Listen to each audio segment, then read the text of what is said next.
The envelope wasn't just heavy, it was dense. It felt like it possessed its own gravitational pull, sucking the joy right out of the atmosphere of my kitchen. It was cream-colored, textured like the skin of a rich person who has never smiled, and stamped with the golden crest of the Whispering Pines Homeowners Association, a pine tree that looked suspiciously like a dollar sign if you squinted. I didn't need to open it to know what it said. I could smell the condescension through the paper. It smelled like potpourri and litigation. "Jack, stop staring at the mail and drink your coffee," Sarah said. She was buttering toast with the aggressive precision of a woman who knew her husband was about to do something stupid. She didn't look up. She didn't have to. We've been married 12 years. She can sense my rising blood pressure like a shark senses blood in the water. "They sent it via certified mail, Sarah," I said, tapping the envelope against the granite countertop. "Certified. That means Mrs. Gable walked her orthopedic shoes down to the post office, stood in line, and paid extra just to ensure I legally acknowledged her hatred." I ripped it open. The sound was like a pistol crack in the silent kitchen.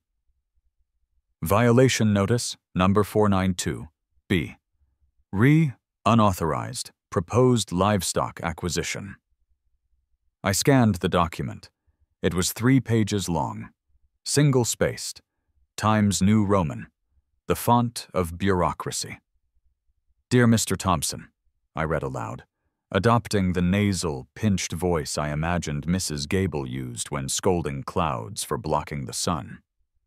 "It has come to the board's attention via the neighborhood rumor mill." "It actually says rumor mill?" Sarah asked, pausing mid-butter. "It says Community Vigilance Network, which is HOA for Brenda was looking through your window again. Anyway, that you intend to purchase a Pogona viticeps, commonly known as a bearded dragon, for your daughter. Please be advised that per Article 14, Section 2, reptiles are classified as exotic and dangerous wildlife, indistinguishable in the eyes of the board from crocodiles, Komodo dragons, or basilisks." I slammed the paper down. "A basilisk, Sarah? She thinks Lily's 6-inch lizard is going to petrify the neighborhood children with its gaze." "Lily was really upset," Sarah murmured, finally looking up. Her eyes were tired. We had spent the last 3 nights explaining to our 7-year-old that she couldn't have a lizard named Spike because a woman named Brenda thought it would lower property values. She cried herself to sleep, Jack. That was the trigger. That was the moment the switch flipped. If Mrs. Gable had just fined me for leaving my trash can out for 14 minutes past pickup time, I would have grumbled and paid it, but she made my daughter cry. And she did it with bad taxonomy. "Where are the bylaws?" I asked. My voice was calm. Too calm. It was the voice of a man who was about to spend his entire savings on spite. "Jack, don't. I just want to read them, honey. I want to understand the legal framework of our oppression." I went to the junk drawer, the graveyard of batteries and takeout menus, and dug out the Whispering Pines Covenant of Conduct. It was a binder thick enough to stop a bullet. I thumped it onto the table, scattering toast crumbs. I spent the next hour acting like a forensic accountant. I read about fence heights. I read about acceptable shades of beige. There were 14. I read about the ban on musical wind chimes. Percussion chimes were arguably a gray area. And then I found it. Article 14. Prohibited animals. No resident shall keep, harbor, or maintain any animals classified as exotic, venomous, or farm livestock.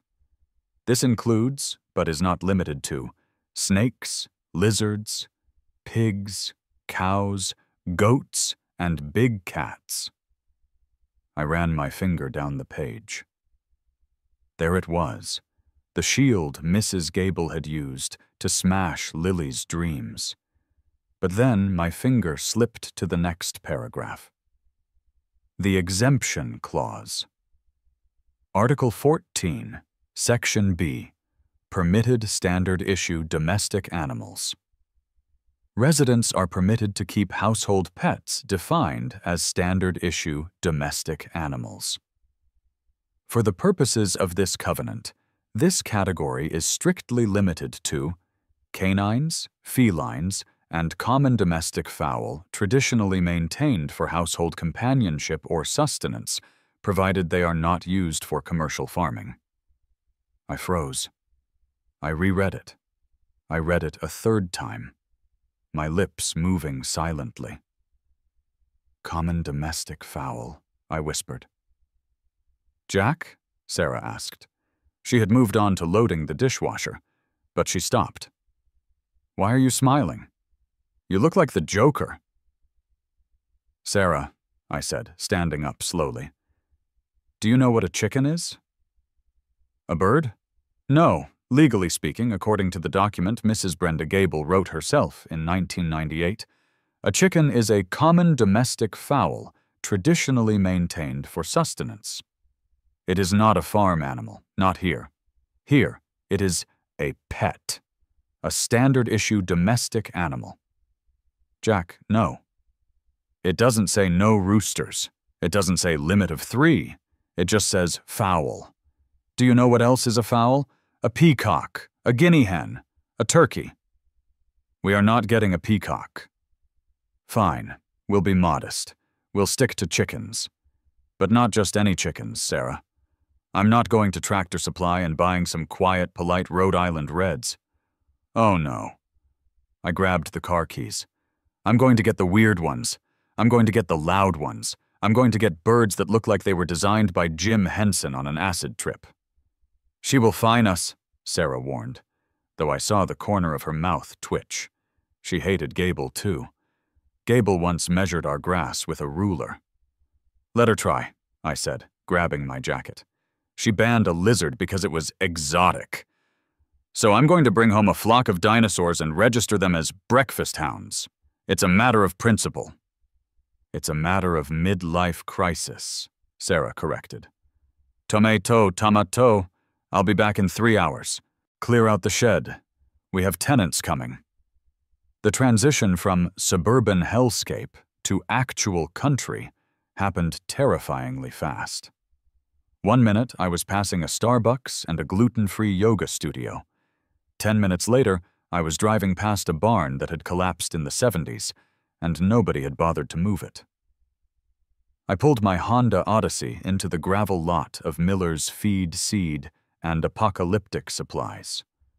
That wasn't the real name, but the sign was covered in so much moss it just said, Miller's F. S. I stepped out. The air smelled like wet hay and biological destiny. An old man was sitting on the porch in a rocking chair that groaned like a dying whale every time he moved. He was wearing overalls that appeared to be made of cast iron and a hat that had seen the Carter administration. "Help you?" he grunted. He didn't look at me.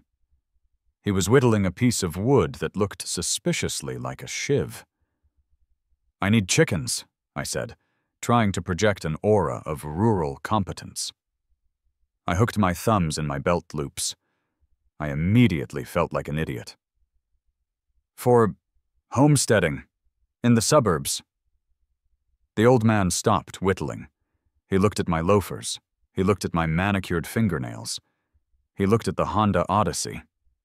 "Spite or eggs?" he asked. I blinked. "Excuse me?" "City folk come out here for 2 reasons," he said, spitting something dark onto the gravel.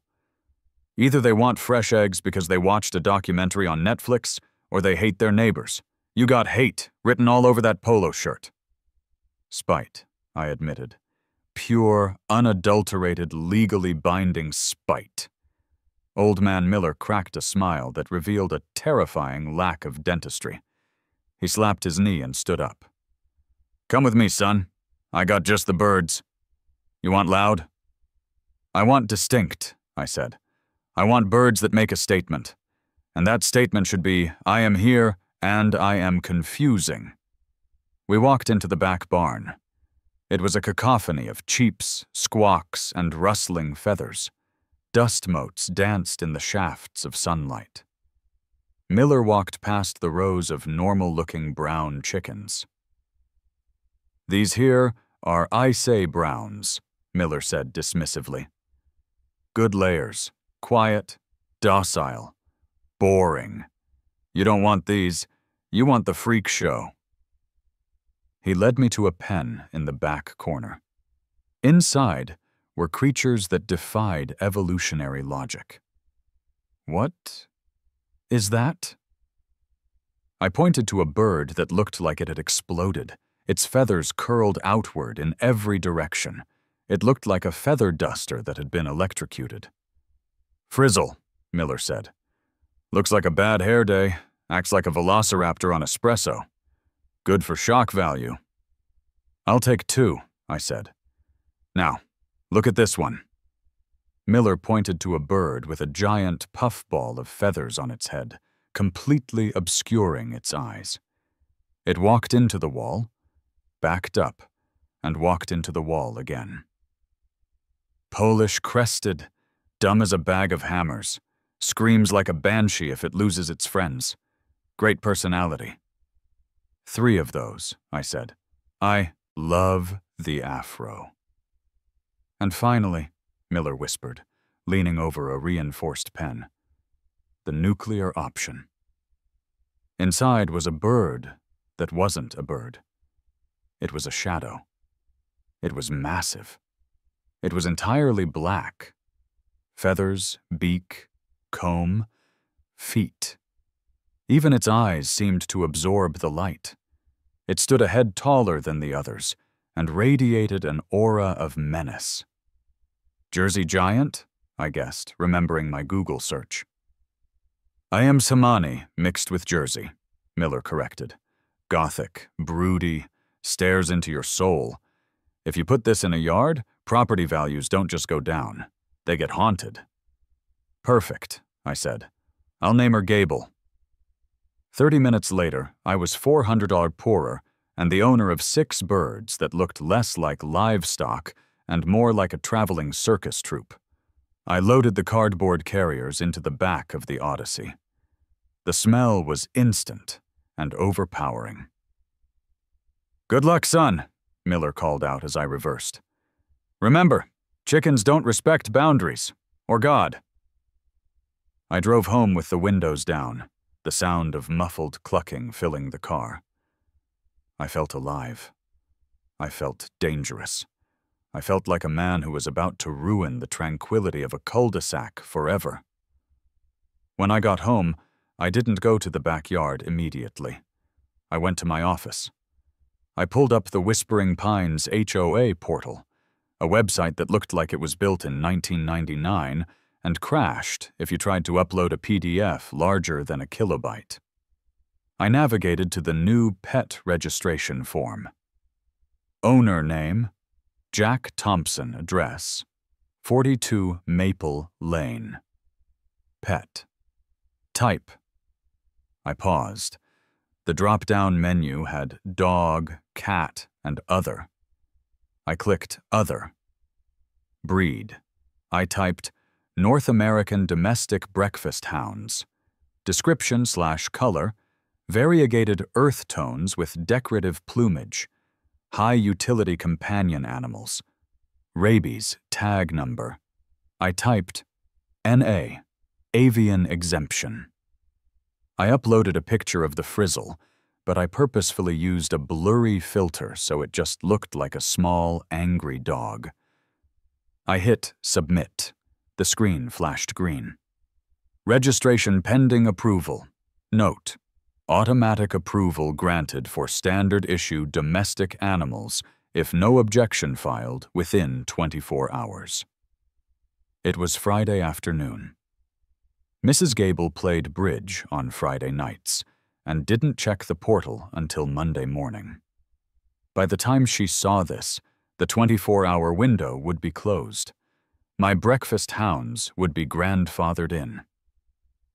I leaned back in my chair and laced my fingers behind my head.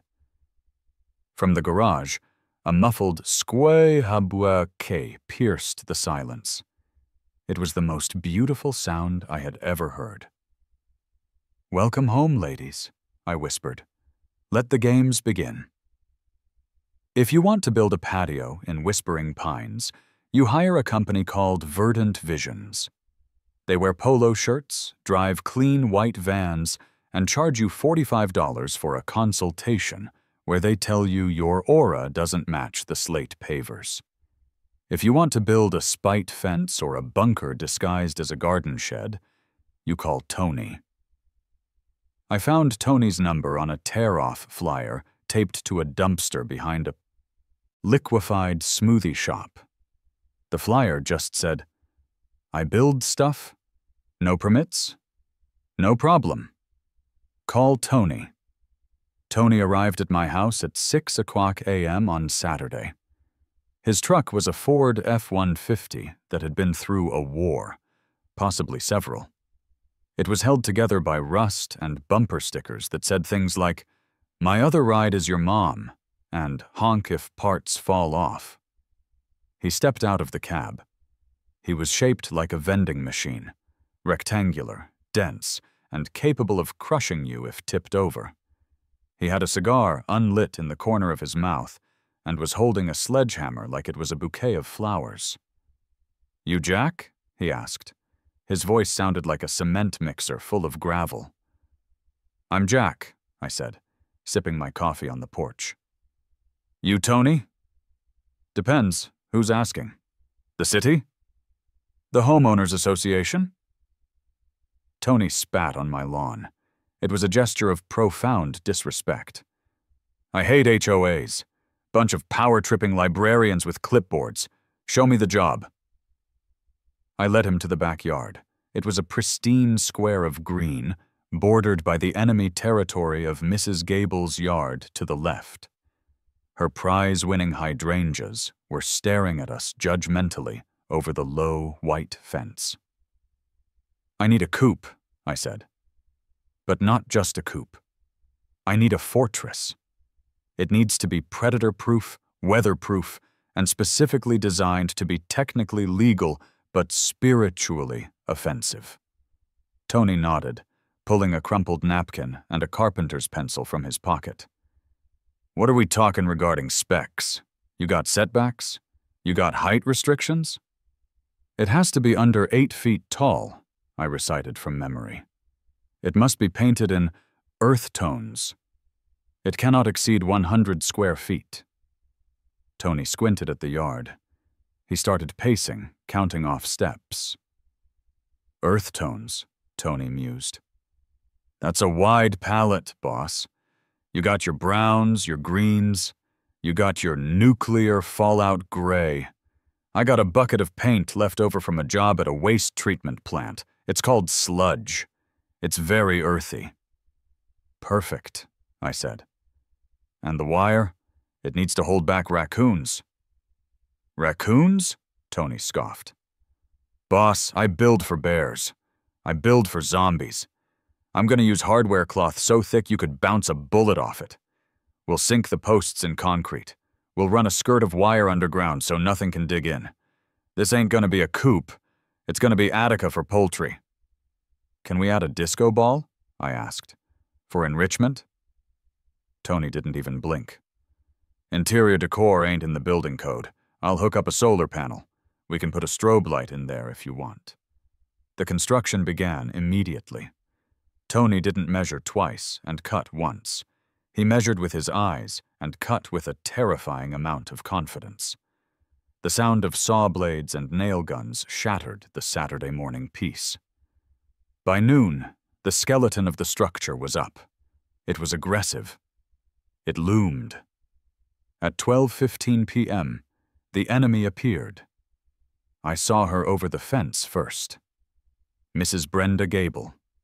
She was wearing her gardening visor and holding a pair of shears that looked sharp enough to decapitate a small horse.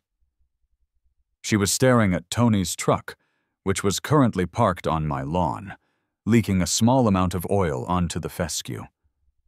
"Mr. Thompson," she barked. Her voice carried the unique frequency of a woman who has never been told no. I walked to the fence. "Good afternoon, Mrs. Gable. Lovely day for pruning, isn't it?" She ignored the pleasantry. She pointed a shear at Tony, who was currently shirtless and welding a hinge with a cigarette dangling from his lips. "What is that?" she demanded. "And who is he?" "That is Tony," I said. "He is an artisan, and that is a customized garden accessory storage unit." "It's enormous," she hissed. "It blocks my view of the other fence." "It is exactly 7 feet 11 inches tall," I said, smiling. 1 inch below the maximum, and don't worry about the color. We're painting it sludge. It's an earth tone." "You need a permit for an accessory structure," she triumphantly announced, reaching into her apron pocket for her phone. "I'm calling the Architectural Review Committee." "Actually," I interjected, "according to Section 9, Paragraph C, temporary structures under 100 square feet that are not anchored to a permanent foundation do not require a permit." "Tony?" Tony looked up, lifting his welding mask. "It's floating, lady. It's sitting on blocks. I could push it over right now if I wanted to, but I won't, 'cause it's heavy." Mrs. Gable's face turned a shade of purple that clashed with her hydrangeas. "This is about the lizard, isn't it? You are being petulant." "I don't know what you mean, Brenda. I'm just embracing the suburban lifestyle, self-sufficiency, getting back to the land." "It looks like a bomb shelter," she spat. "It's industrial chic," I corrected. She stormed off, muttering into her phone. I turned back to Tony. "She seems nice," Tony said, dropping his mask back down. "She's the reason you're getting a bonus," I said. "In that case," Tony revved up the saw, "I'm gonna make sure this roof is extra shiny. Let's catch that afternoon sun and aim it right at her patio doors." The coop was finished by Sunday evening. It was a masterpiece of malicious compliance. It was painted a color that could best be described as depression mud, but it had solar-powered fairy lights inside and a ramp with traction grips. Monday morning, I went to pick up the girls. I drove back to Miller's Feed and Seed. The birds were boxed up in cardboard carriers that shook violently. The smell in the car on the way back was distinct. It smelled like primal fear and sawdust. "Okay, girls," I said to the rearview mirror. "Listen up. We are going behind enemy lines. I need you to be cool. I need you to be professional." A loud "Squabs UK" from the box labeled Gable was the only response. I pulled into the driveway. I checked the perimeter. The coast was clear. No sign of Brenda. I hustled the boxes into the backyard and set them down inside the Fortress of Solitude. I opened the first box. The 3 Polish crested chickens, the ones with the afros, exploded out of the box like popcorn. They immediately ran in 3 different directions. One ran directly into the wire mesh and bounced off. One began pecking at Tony's sludge paint. The third one just stood there and screamed. "Okay, calm down," I whispered. "Welcome home. I'm your father." Next, I released the frizzles. They looked like pine cones that had come to life and chosen violence. They puffed their feathers up and charged the Polish chickens. It was instant civil war. Finally, I opened the large box. The Jersey Giant, the Goth Queen. She stepped out slowly. She was magnificent. She was huge. She looked around the coop with a disdainful black eye, let out a low, guttural cluck that sounded like a diesel engine turning over, and immediately hopped onto the highest perch, asserting dominance over the peasants below. "That's right, Gable," I said. "You reign supreme." I spent the next hour just watching them. It was surprisingly hypnotic. They scratched. They pecked. They did a weird little wiggle before they pooped. I was a chicken owner. I felt a surge of pioneer pride. Then, disaster struck. I opened the coop door to refill the water font. I thought I was fast. I was not fast.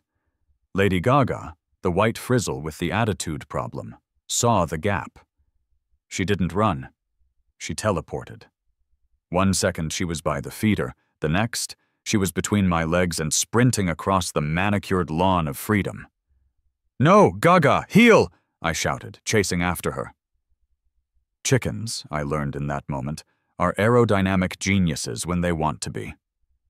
She flapped her frizzy wings and achieved just enough lift to clear the low white fence. She landed directly in Mrs. Gable's prize-winning hydrangeas. I froze. I watched as Lady Gaga looked at a pristine blue blossom, tilted her head, and then ripped it off with a savage jerk of her beak. "Oh, God," I whispered. The back door of the neighbor's house flew open. It was like she had a radar. Mrs. Gable stepped out, clutching a glass of iced tea. She saw me. She saw the fence. She saw the white, fluffy demon ravaging her flowers. "What?" she screamed, dropping the tea. "Is that—" There was no hiding it. I had to own it. "That," I said, climbing over the fence with as much dignity as a middle-aged man in cargo shorts could muster, "is Lady Gaga. She has anxiety. She's an emotional eater." I lunged for the chicken. Lady Gaga juked left. I dove into the dirt. I grabbed a handful of feathers and a leg. She squawked a sound that sounded like a deflating bagpipe. I tucked her under my arm like a football. I stood up, brushing mulch off my knees. Mrs. Gable was vibrating. She was actually vibrating. "Livestock," she whispered, her voice trembling with rage. "You brought livestock into Whispering Pines. Oh, Jack. Oh, you foolish man. I'm going to own your house. I'm going to take your car. I'm going to have you fined into oblivion." She whipped out her phone. "I am calling the board. I am calling animal control. You are in violation of Article 14. You are finished." "Actually," I said, dusting off Lady Gaga's head. The chicken pecked my thumb, drawing a tiny drop of blood. I didn't flinch. "I think you'll find everything is in order." "In order? You have a farm animal in my flower bed?" I reached into my back pocket. I had laminated it. Of course I had laminated it. I pulled out the printed screenshot of the HOA portal approval, stamped with the digital green checkmark of destiny. I held it up. The sun caught the lamination, making it shine like a holy relic. "Read it and weep, Brenda," I said. She snatched the paper. Her eyes scanned it. Her lips moved. "Standard issue, domestic, breakfast hounds." "It's a rare breed," I lied smoothly. "Very loyal, great with kids. They don't bark, they self-clean, and they produce breakfast. They are the perfect domestic companion." "This is a chicken!" she shrieked, waving the paper. "Legally," I pointed to the clause I had highlighted in yellow, "it is a common domestic fowl maintained for sustenance." Article 14, Section B. Your bylaws, Brenda.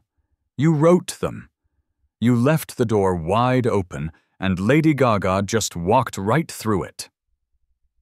She looked at the paper. She looked at the chicken. She looked at me.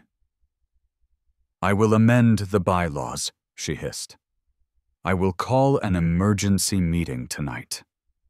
"You can't," I smiled. Bylaw amendments require a 30-day notice period for a general vote. Article 5, Section A. I read the whole binder, Brenda. Every single page. Lady Gaga let out a soft book of agreement. "Now, if you'll excuse us," I said, turning back to the fence. "My companion animal requires her midday meal, and she prefers organic feed." I climbed back over the fence, clutching the chicken to my chest. I felt like I had just stormed the beaches of Normandy. Mrs. Gable stood there in her ruined hydrangeas, clutching the laminated paper. She didn't scream. She didn't yell. She just stared. It was the stare of a general who had just realized the war had actually begun. I put Gaga back in the coop and locked the door. My hands were shaking. My thumb was bleeding. My heart was pounding. "We won the battle, girls," I told them. The giant black chicken, Gable, stared at me from her perch. She blinked once. It wasn't a blink of approval. It was a blink of warning. The battle? Yes, her eyes seemed to say. But the war is just starting. It was 11:42 p.m. on a Tuesday. The suburbs were asleep, dreaming of low interest rates and weed-free lawns. I was awake, watching a YouTube tutorial titled "How to Swaddle a Silky Chicken to Prevent Panic Attacks." Then, the lights flashed.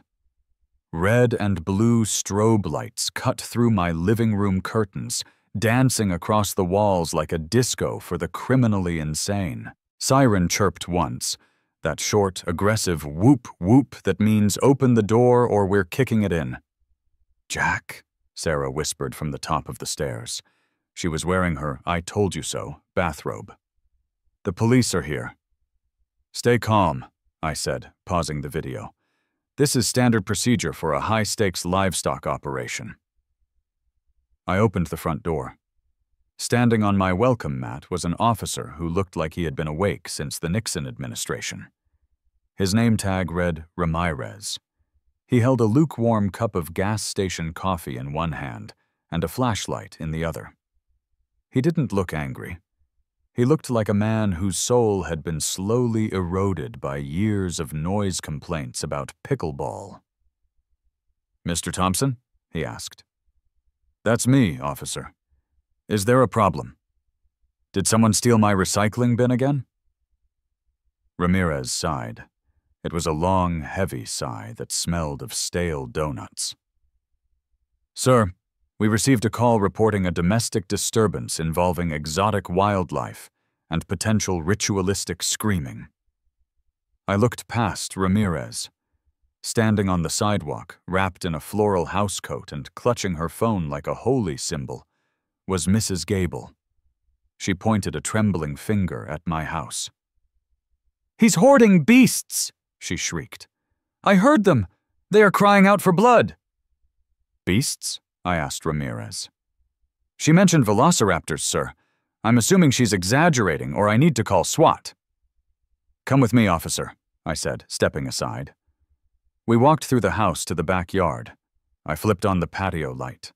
The fortress of solitude was dark, save for the soft amber glow of the solar fairy lights. Inside, 6 lumps of feathers were roosting peacefully.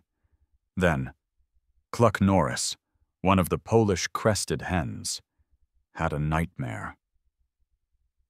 Honk gurgle. It sounded like a balloon being strangled by a kazoo. It was loud. It was terrifying. Ramirez jumped. His hand went to his taser. "What in God's name was that?" "That was a sneeze, officer, or a dream about corn. They have complex inner lives." Mrs. Gable had crept into the backyard behind us. "See? Do you hear it? It's the sound of property values plummeting." Ramirez shined his flashlight into the coop. The beam landed on Gable, the chicken, who was awake and staring directly at the light with unblinking, soulless malice. "Is that a vulture?" Ramirez asked. "That is a Jersey giant, a standard-issue domestic fowl," I recited automatically. "Registered, vaccinated, loved." "It's looking at me like I owe it money," Ramirez noted. "She's wary of authority figures," I said. Ramirez lowered the flashlight. He turned to Mrs. Gable. "Ma'am, these are chickens." "They are a nuisance," she cried. They are loud. They smell. They are agricultural. Ma'am, this is a suburb, not a library. Unless these birds are operating a jackhammer or selling narcotics, there's not much I can do about a chicken making chicken noises at midnight. But the bylaws, she sputtered. I enforce the law, ma'am, not the Whispering Pines newsletter. Ramirez rubbed his temples. Sir, can you keep them quiet?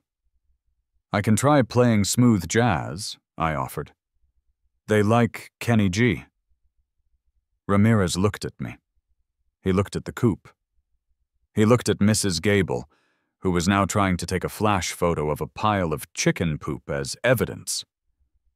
You know, Ramirez said, his voice dropping to a conspiratorial whisper. My grandmother kept chickens. In the Bronx. Did she? I perked up. Yeah, mean little bastards, but the eggs… Man, you can't get eggs like that at Kroger. I didn't hesitate. I reached into the pocket of my cargo shorts. I always carried emergency bribes. I pulled out a carton. It contained 4 eggs, laid that morning. They were warm.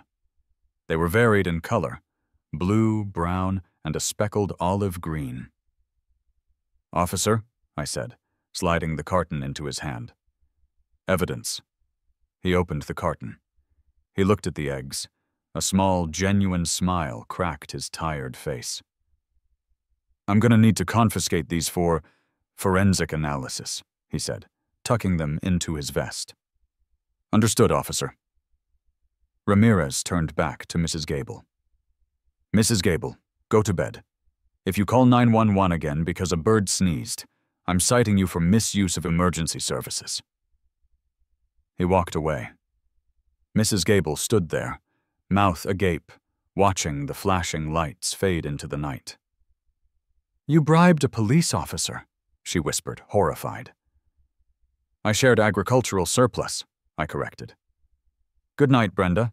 Mind the hydrangeas on your way out. Mrs. Gable realized she couldn't arrest the chickens, so she decided to bankrupt me. The war moved from the streets to the mailbox. Every day, a new letter arrived. They were no longer certified. They were just taped to my front door like Martin Luther's 95 Theses, but pettier. Monday, violation number 501. Improper disposal of biological waste. The claim, chicken feces detected within 50 feet of a shared property line.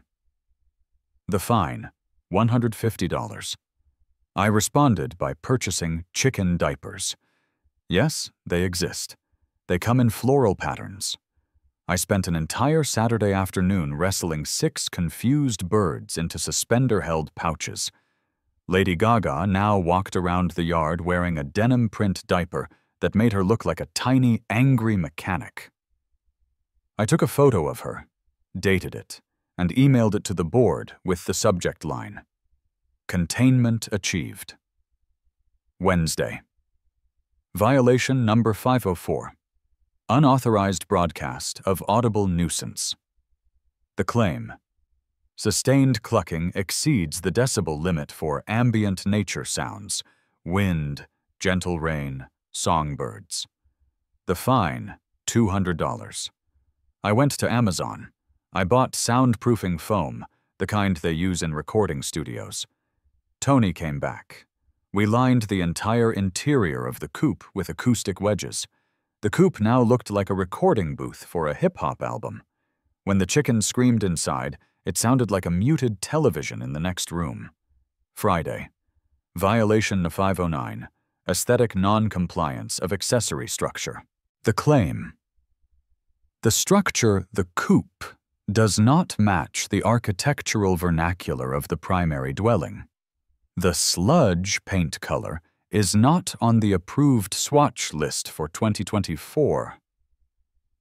The fine, $500 per day. This was the big one. She was trying to bleed me dry on aesthetics. Tony, I said into the phone. We have a problem. I'm busy, Jack. I'm building a moat for a guy in Jersey. I need siding, vinyl siding, harbor gray, and shutters, miniature shutters. Tony arrived the next morning. We didn't just paint the coop, we clad it. We bought the exact same vinyl siding that covered my house. We installed tiny, non-functional black shutters on the coop's windows. We even installed a miniature window box and planted marigolds in it. By Sunday, the coop wasn't a coop. It was a 1:10 scale replica of my actual house.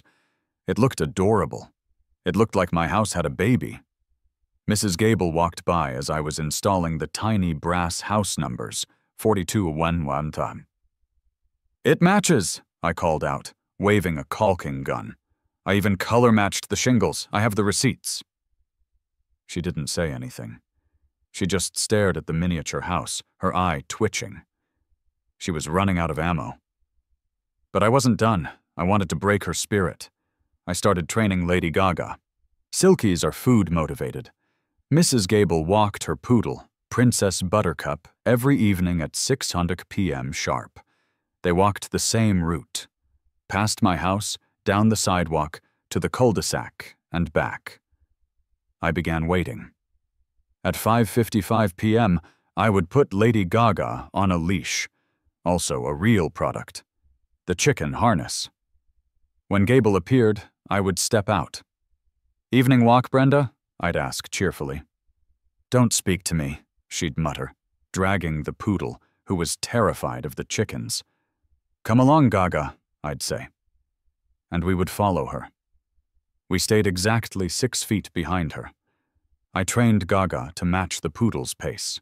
When the poodle stopped to sniff a tree, Gaga stopped to peck a bug. When the poodle trotted, Gaga waddled. It was psychological warfare. Mrs. Gable couldn't complain because I was on a public sidewalk. I had a leash, I had poop bags, I was a responsible pet owner walking his standard-issue domestic fowl. The neighborhood started to notice. People came out on their porches to watch the parade. "Looking good, Jack," Mr. Henderson from down the street yelled one evening. "That bird has better posture than the dog." "Thanks, Bill," I waved. "She's been doing Pilates." Mrs. Gable walked faster. Her power walking turned into a jog. Her jog turned into a sprint. Lady Gaga, fueled by mealworms and rage, kept pace. By the end of the week, Mrs. Gable had stopped walking past my house. She changed her route to avoid the humiliation of being outstrutted by a poultry product in a denim diaper. I sat on my porch, holding the leash, watching the sunset. The fines had stopped coming. The silence was victorious. "You're a good girl, Gaga," I whispered, feeding her a dried cricket. She purred, actually purred. But I knew Brenda Gable. I knew she wasn't retreating. She was regrouping. She was digging deep into the archives of the HOA charter, looking for the nuclear option, and 2 days later, the notice for the annual general meeting appeared. It was printed on red paper. Agenda Item Nod 1, Proposed Amendment to Bylaws, the complete and total prohibition of all species within the genus Gallus. Retroactive enforcement immediately following the vote. She was going to change the law to make them illegal. She was going to put it to a vote. "Well, girls," I said, crumbling the red paper and tossing it into the coop for them to shred. "Looks like we're going into politics." The Whispering Pines Community Center gymnasium smelled like floor wax and tension. It was the specific scent of democracy dying under the fluorescent lights of a basketball court. The room was packed. Usually, the annual general meeting attracted maybe 12 people, mostly to complain about the font size in the newsletter. Tonight, there were 300. The parking lot was full. People were standing in the back near the rack of dodgeballs. They weren't here for the budget approval. They were here for the showdown. "Look at them," I whispered to Sarah. We were sitting in the front row. I was wearing my wedding suit, which was a little tight around the ribs, but made me look like a defense attorney for the mob. "They're bloodthirsty." "They're hungry, Jack," Sarah said. "You promised free food." On the table next to me sat 3 large, foil-covered dishes. They were my secret weapon. At the podium stood Mrs. Brenda Gable. She was wearing a power suit in a shade of red that suggested she was ready to execute someone. She gripped the microphone like it was a weapon. "Order!" she shrieked. The feedback squeal made everyone wince. "I call this emergency meeting to order. We have one item on the agenda tonight, the amendment to Article 14. She gestured to a PowerPoint slide projected onto the wall. It showed a blurry photo of Lady Gaga pooping near a petunia.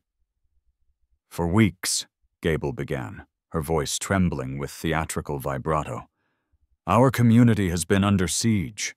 We have been invaded by barnyard filth. We have been subjected to noise, to smells, to feathers." She pointed a manicured finger at me. "Mr. Thompson thinks he is clever," she sneered. "He thinks he found a loophole. But tonight, we close that loophole. We restore order. We reclaim our property values." A smattering of applause from her loyalists, mostly people who owned decorative fountains, rippled through the room. "I propose," she continued, "a total ban on all poultry, effective immediately, with a forced relocation order for any existing birds." She looked at me with a smile that was all teeth. "The floor is open for debate." I stood up. I adjusted my tie. I picked up the foil-covered dishes. I walked to the podium. I didn't go to the microphone first. I went to the long table where the board members sat. 5 people who looked like they would rather be undergoing a root canal. "Before I speak," I said, my voice projecting without the mic, "I would like to offer a peace offering. I know these meetings run late. Blood sugar gets low." I peeled back the foil. The smell hit the room instantly. It was rich. It was savory. It was the smell of butter, caramelized onions, and eggs so fresh they practically had a pulse. "Quiche," I announced. "Spinach and Gruyere, bacon and cheddar, and a classic Lorraine." I saw the board members' nostrils flare. The treasurer, a man named Bob, who looked like he subsisted entirely on bran muffins, leaned forward. "Are those—" Bob started. "Laid this morning," I said. "By the very defendants on trial today." I sliced the quiche. I served them. I watched Bob take a bite. His eyes widened. He chewed slowly, a look of transcendent joy spreading across his face. "Oh my God," Bob whispered into his microphone. "It's so creamy." I stepped to the podium. Mrs. Gable tried to grab the mic, but I blocked her with a polite hip check. "Neighbors," I began. "Mrs. Gable talks about property values. She talks about order. But what is a home? Is it just a box where you sleep? Or is it a place where you can eat a breakfast that doesn't taste like styrofoam?" I gestured to the crowd. "She calls my birds a nuisance. I call them a revolution. Do you know what happens when you have chickens? You get fewer ticks in your yard. You get free fertilizer. And you get this." I pointed to Bob, who was now eating a second slice of quiche with his hands. "Bob is tasting freedom right now," I said. "Do you want to ban freedom?" "This is bribery," Gable shrieked, trying to wrestle the mic back. "He is bribing the board with cholesterol." "It's protein, Brenda," I shouted back, "and it's delicious." The crowd started to murmur. They were smelling the quiche. They were turning. "But that's not all," I said, dropping my voice. "I didn't just come here to defend my birds. I came here to defend the integrity of this association." I signaled to the back of the room. "Tony, the slides." Tony, wearing a tuxedo t-shirt, hit the button on the laptop. The PowerPoint changed. It was a photo of Mrs. Gable's front yard. specifically her prize-winning rose bushes. Mrs. Gable loves her rules, I said. She loves the bylaws. She loves the state statutes. I pulled a thick document from my jacket pocket. This, I said, waving it, is the State Department of Agriculture's list of prohibited invasive plant species. The room went silent. Mrs. Gable froze. Item number 4, I read. Rosa multiflora, the multiflora rose, classified as a Class C noxious weed. It is illegal to plant, illegal to sell, and illegal to maintain in a residential zone because it chokes out native flora. I turned to the slide. I used a laser pointer to circle Brenda's roses. Brenda, I said, my voice dripping with faux sympathy. You are harboring a fugitive. You are cultivating a biological threat to our local ecosystem. That's a lie, she screamed. Those are heirloom hybrids. I brought an expert, I said. Saul? Saul, a man I had met at the hardware store who happened to be a retired botanist and who I paid in eggs, stood up. It's multiflora, Saul confirmed, pushing up his glasses. Very invasive. Technically, the state can fine you $5,000 a bush. The room erupted. The irony was too delicious. The woman who measured grass height with a ruler was growing illegal contraband. Now, I said, turning back to the crowd, we can vote to ban my chickens. Or we can vote to table this amendment, go home, and let Bob finish his quiche. I move to dismiss, Bob shouted, his mouth full of egg. Seconded, yelled someone from the back. All in favor? I asked. Aye, roared the crowd. Mrs. Gable stood there, defeated. She looked at the board, who were now fighting over the last slice of bacon cheddar. She looked at her roses on the screen. She looked at me. I winked. Checkmate, Brenda. 2 weeks later, the neighborhood was quiet. But it was a different kind of quiet. It wasn't the oppressive silence of fear. It was the peaceful silence of a ceasefire. Mrs. Gable had resigned from the board on Monday. She cited health reasons, but everyone knew it was because the Department of Agriculture had come with a backhoe and dug up her front yard. The sight of her weeping over a pile of uprooted thorny sticks was tragic, in a Greek tragedy sort of way, where the hero is brought down by their own hubris. I sat on my front porch swing, rocking gently. The sun was setting, painting the sky in shades of purple and orange, colors that were definitely not HOA approved, but nature didn't care. Jack! I looked up. It was Mr. Henderson from down the street. He was walking up my driveway holding a 6-pack of craft beer. Trade? He asked, holding up the beer. What are you looking for, Bill? I'm baking a cake for my wife's birthday. I need 6. I reached into the cooler I now kept permanently on the porch. I got 3 blue ones and 3 brown ones. The blue ones have richer yolks. Deal, Bill said, swapping the beer for the carton. By the way, is that a cape? He pointed to the yard. Lady Gaga was strutting through the grass. She was wearing a tiny, custom-made red velvet cape. It's chilly, I said. She gets cold. Bill just nodded. Long live the Queen. Long live the Queen, I agreed. I cracked open a beer. I took a sip. The back door squeaked open, and Sarah came out. She sat down next to me. You know, she said, resting her head on my shoulder. I thought you were insane. I thought we were going to lose the house. I had a vision, Sarah. A vision of a world where a man can keep dinosaurs in his backyard. The HOA is asking if you want to run for president next term, she mentioned casually. I laughed. Me? The anarchist? The chicken man? They like the eggs, Jack. Bob says he's lost 5 pounds since he switched to your quiche diet. I looked out at the fortress of solitude. The solar fairy lights flickered on. Inside, my girls were roosting. The breakfast hounds, the agents of chaos that had brought down a tyrant. Gable, the chicken, not the human, hopped up onto the porch railing. She stared at me with those soulless black eyes. She tilted her head. "Book," she said softly.